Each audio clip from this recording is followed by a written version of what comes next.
Merci. Voilà, je réponds au nom de Timothée Mukeng, Mwinzeng. Mwinzeng. Je suis entrepreneur agricole, avocat de profession, donc juriste de formation et avocat de profession. Et voilà, je suis entrepreneur agricole depuis plusieurs années, mais formellement depuis 2017. En tant qu'entrepreneur agricole, je suis cofondateur de la plateforme agricole Bilanga Yabetu, qui veut dire en langue Congo, notre champ. Voilà.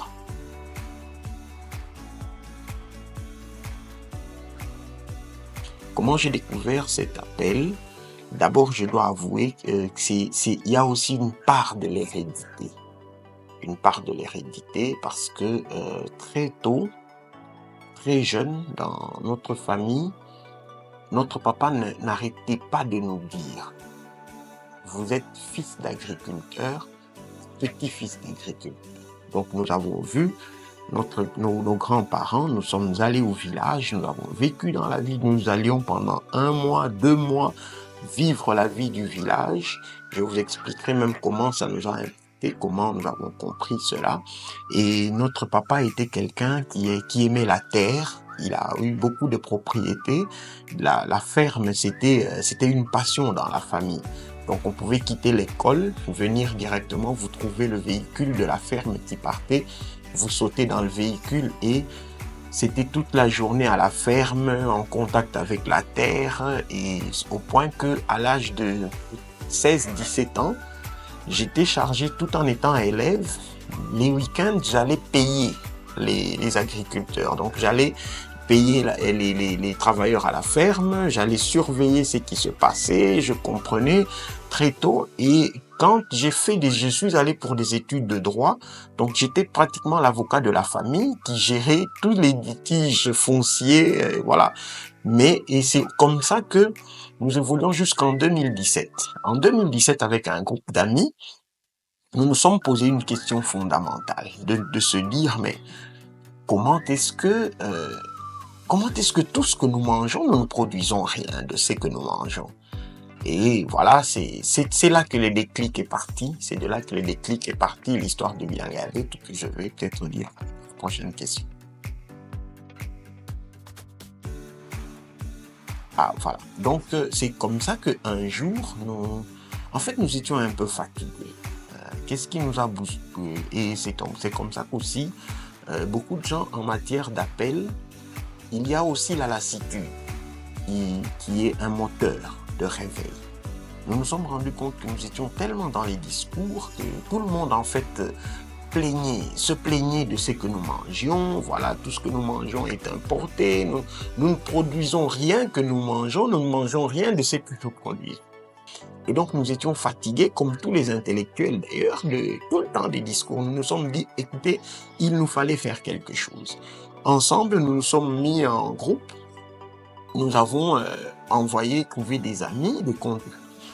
Ils nous ont aidés à faire d'une prospection d'une terre à louer. Et cette fois-là, nous voulions produire de la pomme de terre. C'est comme ça que nous nous sommes dit, voilà, tout frais compris, un ingénieur, louer la terre, tous les engrais, les semences et tout, devait faire $5 000. Et donc, il fallait trouver les $5 000. Alors, pour trouver les $5 000, nous nous sommes dit c'était simple, il fallait lever des fonds pour $50. Donc, il fallait que chaque personne s'engage à donner $50 en 2 tranches. Donc, soit vous donnez 30, 20 ou 20, 30. Mais est-il que 2 mois après, voilà, certaines personnes avaient pris 2-3 actions. 2 mois après, 2-3 mois après, nous avions $5 000. Et puis, 4 mois et demi après, nous avions 0,5 tonnes de pommes fraîches que nous avions plantées par nous-mêmes. Donc, bref, cette expérience nous avait motivés. Et comme la première expérience avait eu lieu au Congo central, et c'est de là que le nom de Bilanga Yabetu est parti. Nous étions parmi les nominés au Makutano en 2018 comme entrepreneur agricole, mais bon, la chance ne nous avait pas souri. Mais en 2019, nous avons été contactés par la fondation Tony Elumelu Et nous avons réussi à gagner les 5 000 $ de la Fondation Tony Elumelu. Et après, comme ça, des prix s'en sont suivis. Au-delà des prix, plusieurs expositions. Un autre succès. En 2019, la foire agricole de Kinshasa.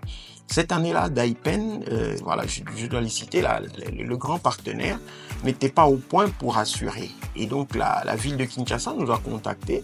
Et pendant 2 semaines à l'Académie des Beaux-Arts, nous avons assuré, et puis voilà, c'est allé comme ça, de succès en succès. Aujourd'hui, nous avons une plateforme qui compte à peu près 1000 personnes. Une particularité, j'ai voulu faire cette vidéo, nous la faisons dans un bureau en parlant de plateforme agricole, d'entrepreneuriat agricole. C'est pour la simple raison que la particularité de Bilanga Yabetu, c'est des professionnels.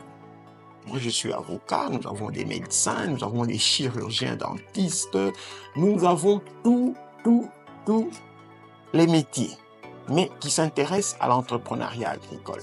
Donc, c'est cela la particularité. Voilà.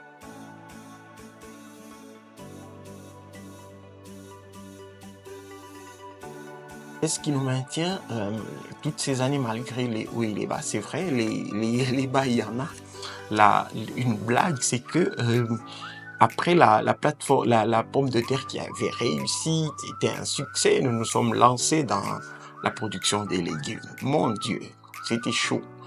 C'est là que déjà nous sommes rendus compte de certaines choses peut-être dont nous n'avons pas conscience, notamment par exemple le changement climatique.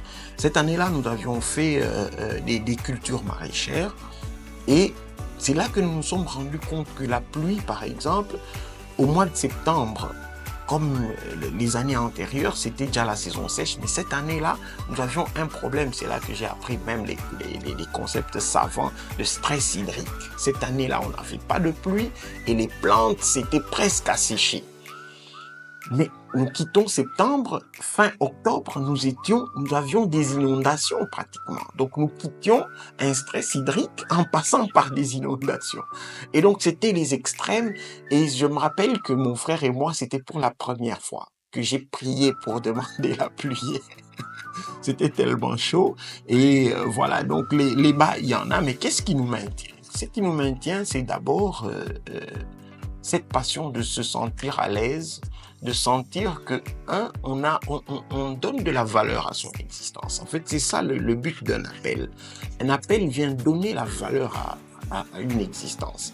Un appel vient couronner, vient orienter, il vient aiguiser une existence, il vient bonifier une existence. C'est cela. Pourquoi nous faisons? Qu'est-ce qui nous maintient? C'est parfois la joie que nous donnons aux gens. Donc, ce qui nous maintient, c'est toutes ces bonnes choses et même ces mauvaises choses. Nous apprenons tellement de choses. Nous apprenons des choses et des gens. Nous apprenons à connaître les gens, nous apprenons à connaître les choses. Et donc, voilà. C'est toujours une découverte, une passion chaque jour.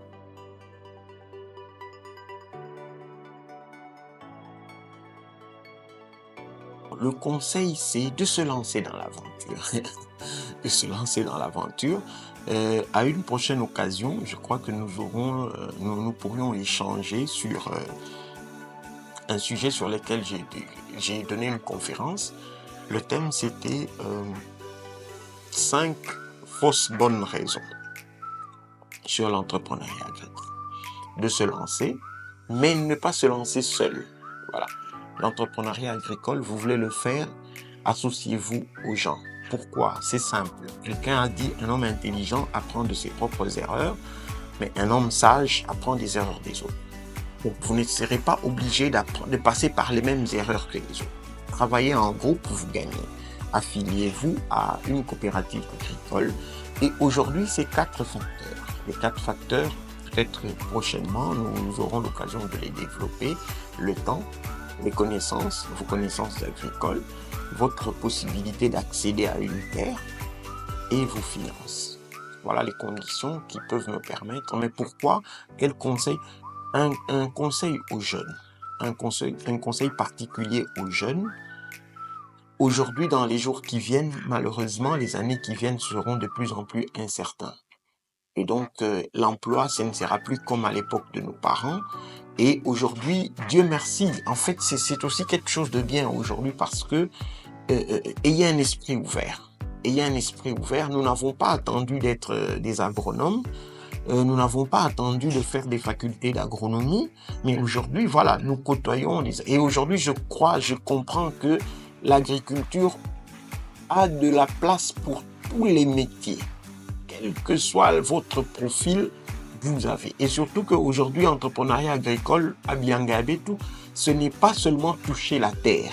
Non, c'est l'agriculture aujourd'hui, c'est au-delà de la terre. Et nous avons d'ailleurs un volet très intéressant sur lequel nous travaillons actuellement, c'est l'handipreneuriat agricole. L'entrepreneuriat agricole des personnes avec handicap.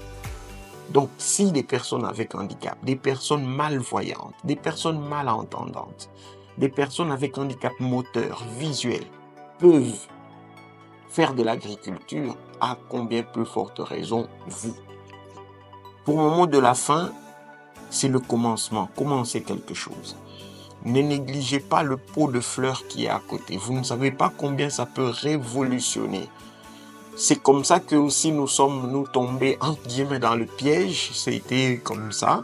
Je me rappelle quand nous étions enfants, à la grille, chacun avait un pot de fleurs. Donc nous avions comme ça, à l'époque, la ferme avait des arbres pour le nom de chaque enfant. Celui qui plantait un arbre, vous mangiez, c'était des gestes simples. Vous terminiez de manger une orange, le zeste, vous le plantiez. Une mangue, c'est comme ça que nous en avions. Et chaque jour, avant de sortir, chacun avait la responsabilité d'arroser sa plante. Et c'est comme ça que, comme un jeu d'enfant, c'est parti. Et voilà, nous avons été pris. Mais de la même chose pour l'élevage. Nous avions élevé des cailles, élevé des lapins, élevé des cobayes, beaucoup de choses déjà en tant qu'enfant, et ça nous a gardé dans ce mood, comme on dit aujourd'hui. Voilà.